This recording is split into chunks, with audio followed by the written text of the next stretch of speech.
ஒரு காலத்தில் ஒரு அழகான ஊரில் ஒரு சக்தி வாய்ந்த ராஜா வாழ்ந்து வந்தார். அந்த ராஜாவிடம் அளவில்லாத செல்வம் இருந்தது.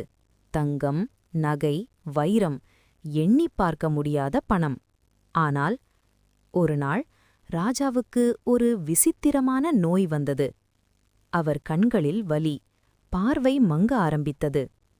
அரண்மனை வைத்தியரை அழைத்தார்கள்.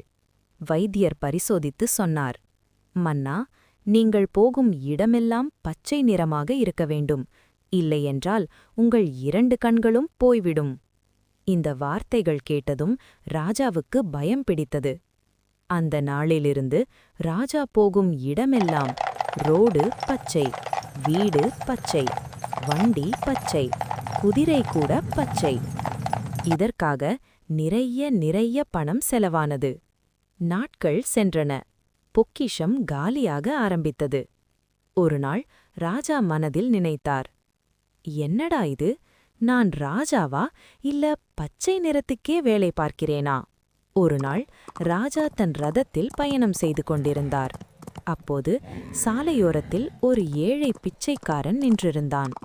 அவன் ராஜாவை பார்த்து கேட்டான், ராஜாவே, ஏன் இப்படி எங்கும் பச்சை நிறம் அடிக்கிறீர்கள்? ராஜா சோகமாக சொன்னார், எனக்கு பச்சை நிறம் பார்க்கவில்லை என்றால் என் கண்கள் போய்விடும் என்று வைத்தியர் சொன்னார். பிச்சைக்காரன் சிறிது நேரம் சிந்தித்தான்.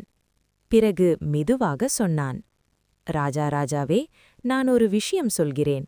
நீங்கள் செய்தால் நிறைய பணம் மிச்சமாகும். ராஜா ஆவலுடன் கேட்டார், சொல்லுங்கள், என்ன செய்ய வேண்டும்?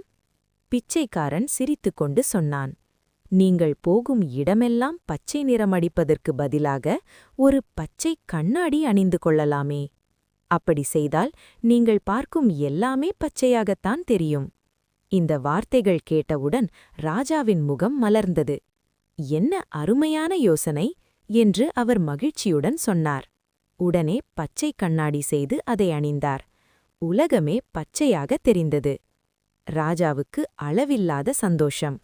எனக்கு எவ்வளவு தவறாக சிந்தித்தேன் என்று அவர் உணர்ந்தார். அந்த பிச்சைக்காரனை அரண்மனைக்கு அழைத்து அவனுக்கு நகை, பணம், மரியாதை எல்லாம் கொடுத்தார். இந்த கதையிலிருந்து நமக்கு என்ன புரிகிறது? பணம் இருந்தால் மட்டும் போதாது, அறிவும் இருக்க வேண்டும். ராஜாவுக்கு செல்வம் இருந்தது, ஆனால் சரியான சிந்தனை இல்லை. பிச்சைக்காரனுக்கு பணம் இல்லை, ஆனால் புத்திசாலித்தனம் இருந்தது. பிரச்சனையை மாற்ற முயற்சிக்காதே, சிந்தனையை மாற்ற முயற்சி செய்.